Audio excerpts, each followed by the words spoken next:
I'm so Hello. excited to chat and learn more about you and your journey as a female leader at Gallaudet. I look forward to talking about it. Yes. Would you mind elaborating about who you are and your role here? My name is Carrie Pezzarossi. I'm the Director of Institutional Effectiveness and Certification with the Office of the Provost.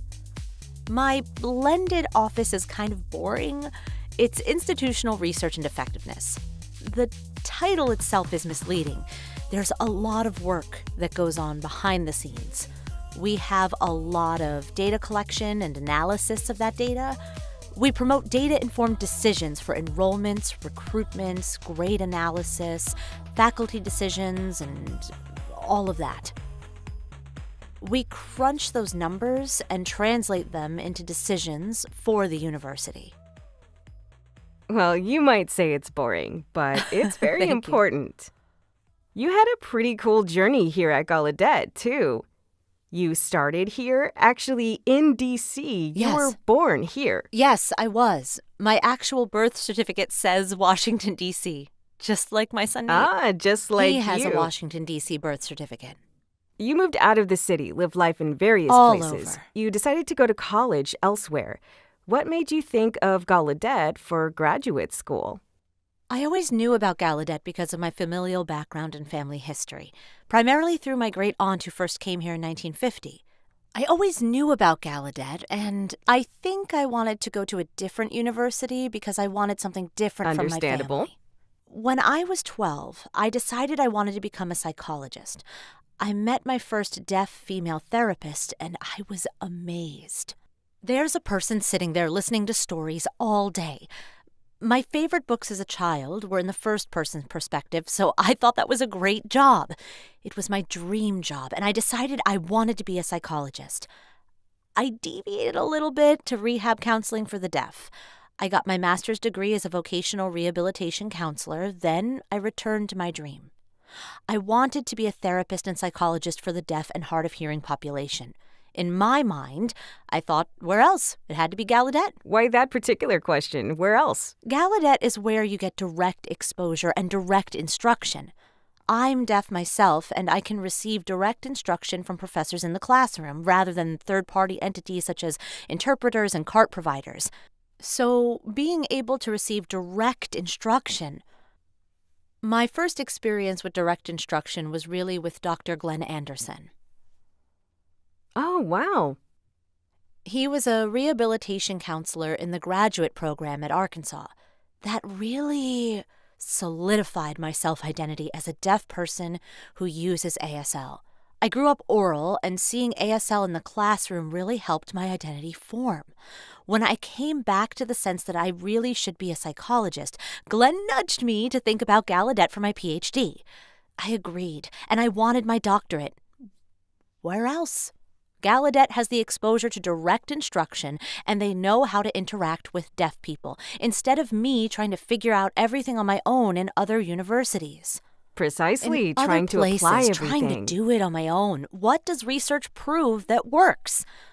What are the standardized testing practices, the therapy techniques that work?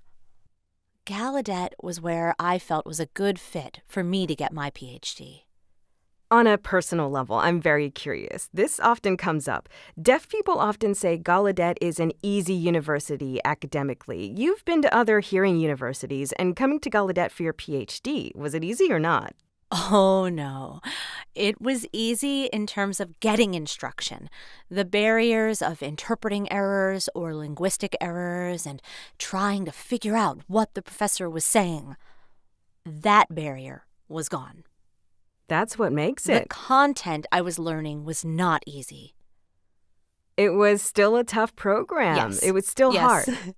Yes, because a psychology PhD is accredited by the American Psychology Association. They are a hearing organization, and they have expectations of minimums that we have to meet. And there are numerous milestones we have to meet, and those are not easy. What was it like coming to Gallaudet for your PhD after going to school in other universities? How did it feel? It's really hard to define. I am not deaf here. but I am. Yes, right. It's very much a part of my identity, but I'm not the only deaf one. We are all deaf. So because of that, I was not deaf. It became a deprioritized aspect of my identity and who I am. I'm a woman, a mother, a wife, a colleague. Deaf was low on the list. When you're in a room of people and you realize that you're the only one with a certain identity, that identity moves to the forefront and becomes the most obvious. When I got here, that was not as obvious and it wasn't noteworthy. It became like, I think your energy that you spent worrying about interpreters and accommodations can be exhausting. Yes, And you're that's so right. focused on your deafness as Yes. a priority. And here it's like, there's more room to explore Yes, and that's freedom exactly to develop right. with your other identities. For the first time, I arrived, and the focus on my deafness, the worry about an interpreter, was gone. It melted away and left the space. It's now about me, who I am, Carrie. That layer of having to educate and advocate for myself repeatedly was gone, and I got me back. So that experience was very positive. Have you seen the phrase second shift thinking? Tell me more. This tends to be associated with women who have families. Second shift thinking tends to do with women who have full-time jobs. They work 8 hours and then get home and continue to work. They think about who changes the toilet paper. They call the doctor. They call the dentist. Make appointments. Think we're out of milk or butter and have to go to the food store. So they have 2 full-time jobs. Thinking of all these things going on at home is the second shift. This also applies to deaf folks. Not only am I thinking about my job, I'm also thinking about whether I'll get a good interpreter, whether the cart will be accurate and work. Will they pull in some random person to turn on audio captions with errors? That's the second shift thinking that I don't have here. I can fully focus on being here. Tell me more about your journey after receiving your PhD. Congratulations, by the way. Thank you. I'm still shocked. Who has a PhD? Oh, it's me. Yeah, you. You did all that, and you're still here. You've become one of the leaders here on campus. How have you gotten to where you are now from that time onward? That's a complicated question. You became a professor. I graduated in 2008 and worked with the D.C. government for a year as an ADA compliance specialist for mental health. I realized that government work was not my forte, not my passion. I worked in the state and federal government for many years. I moved to higher education when I was a graduate student here. I taught Intro to Psychology. My first class was 2003. Around that time, I loved it. I looked back and realized every job that I'd had up until that time professionally since graduating from undergraduate school involved some kind of teaching aspect. The irony is that the university I got my undergrad degree from had a strong deaf education program. I passed. I didn't want to be a teacher and decided to major in psychology. So that journey was interesting. Every aspect of my work had involved some kind of teaching, education, or supported learning. And so I got here and taught my first college class. My mind blew wide open. I had to finish my PhD, and I really thought I would be a private practice psychologist or work in a clinical hospital setting. I really thought I would be a licensed psychologist, therapist, and provide assessments, but I pivoted and became a teacher's assistant, a TA. I got my own classes to teach and interact with undergraduate students. So then I got approached to be an adjunct professor for the psychology department's graduate program to teach ethics. I thought, sure. I was young, recently married. I needed a little extra income, so I agreed. And I still felt, this is it. One of my students in the middle of class said, "You can apply for a job in the psychology department.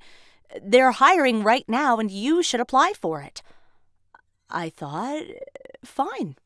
I applied, and I got the job.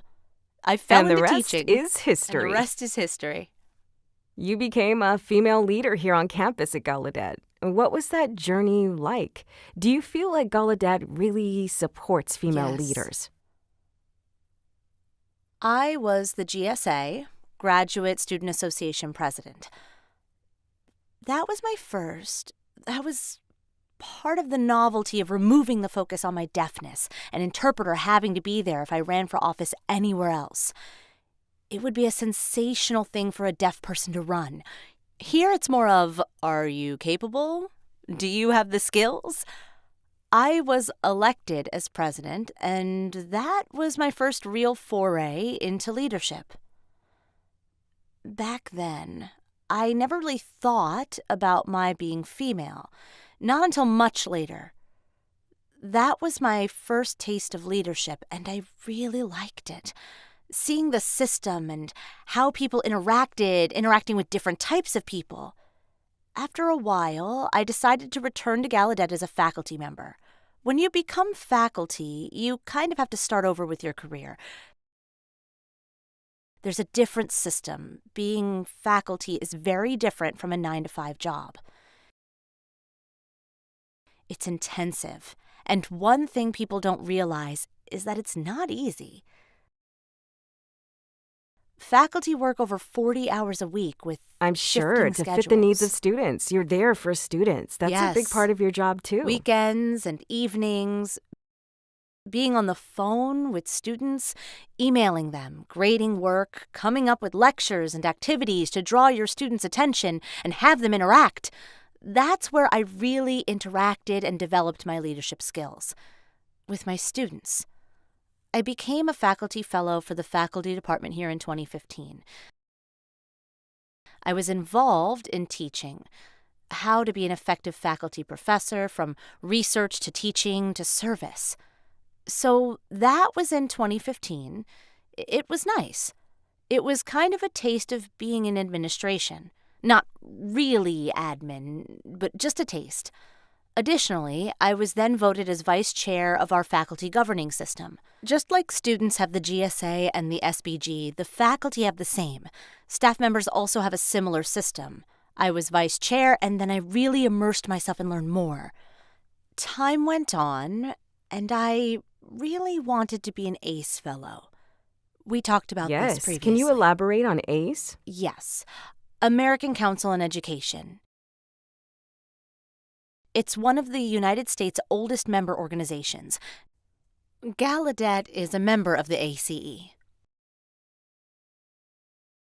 They have a leadership program, and 80% of people who go through that program have been shown to eventually move up and become deans, provosts, and presidents.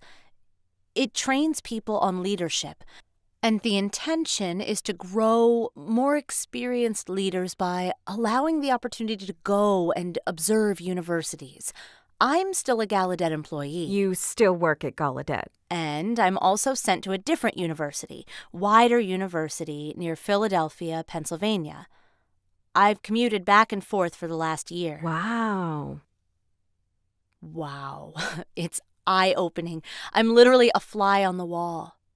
You just observe and learn and pick Yes. things up and then bring them back to I will bring them Gallaudet? back here. I'm shadowing the president of WU. I shadow the chief of staff at WU and various other vice presidents. I see how they manage similar problems. With interpreters? All the way. How awesome. They provided them with no complaints. That's very unusual. WU has been an amazing experience. They are welcoming and open, and they've provided me with 2 designated interpreters for my entire workday there. They sit in the room with me. Dr. Woolman, my WU's president, is very matter of fact. They will say, "This is Carrie Pezzarossi. She is here to observe me, and she works with 2 interpreters. Move on." There's none of that. Fluff. None. Treat her as if she's a part of this group. Oh, that was great. As time has gone by, the journey has been very indirect. Right, but the experiences you accumulated have led you to where you are now. You mentioned before you didn't realize that it was a big deal to be a female leader in the past until later. When did you realize that, it was actually a big deal? There was no big light bulb moment for me. It was one of those gradual processes of thinking, where are the women? Gallaudet has a strong female leadership. I think that's because of who our president is, and by nature, they support and encourage female leadership. Out there, I look around and wonder where the females are. Where are the deaf females? Really thinking about it and analyzing the United States higher education institution, how many university presidents are people who sign? Just 2. One of them is ours here at Gallaudet. A huge part of you being able to stay at Gallaudet and keep the Gallaudet experience possible is keeping Gallaudet's accreditation. Yes. I don't think people realize what accreditation includes. What is it? How long do we have? We have about a year to talk about it. It's not a one-time process. It's a continuous process. Accreditation has 2 different categories. We have program accreditations, such as the American Psychologists Association, APA, the College for the CSWS, the AEP, business, etc. These programs, the counseling program, those are program accreditations. These depend on institutional accreditation. Our university accreditation is MSCHE, the Middle States Commission of Higher Education. Each college and university that gets any kind of federal funding, financial aid, Title IV, must have institutional accreditation. Ours is in the Middle States. That's a long list. Yes, it's a lot of criteria, and it's constantly a work in progress. Analyzing whether we're doing the best we can, whether we're teaching what we're supposed to be, whether we're meeting the minimum expectations of what a person who graduates with a college degree should have, whether we're doing our due diligence and our best. Accreditation is not really an 8-year checklist that we can slack on until it's time for the next checklist. It's a constant process. We are now expecting a state visit in the spring of 2023. That's really important work because honestly, if Gallaudet isn't accredited, then it will be lost? shut down. Oh, shut down. They cannot continue operations without No. accreditation. They can't. You're keeping Gallaudet alive. We are, not just me. Right, your team is keeping it alive. It's all of us. We all must continue to keep Gallaudet alive. I just happen to be the person who has the list and makes sure everyone is aware of what needs to be done. But we all do the work together. If we don't, then it will be shut down. It's not just that Gallaudet is an institute of higher education. We are, of course, a private 4-year college. We provide BA, MA, PhD degrees. We are that. But we are also the cultural center of the American deaf. This is where the American deaf sees themselves, where they have others who are like them. We often have research identifying new discoveries here at Gallaudet. Where else? If Gallaudet is gone, what will we do? How and where do you find a home base? This is the place people think of when they think of a college or a university or a place where you can get help. This is a great resource. This is where we make all of the important discoveries in teaching, in research, and in service. It's home for many Yes. things. Not just living experience, but like you said, resources, programs. This is the It is. epicenter. This is where everything lives. Yeah. So my identity as a woman, I think I've always been a strong woman. I've always known I am female, I'm a woman. I have experienced sexism. It really sucks. When you see sexism, you know it. That's sexist. People can deny it, but it is. So those experiences with sexism are difficult. Difficult. Yeah. It's tough. What do you do with that? Should I stay angry? Or move Do forward. something with it?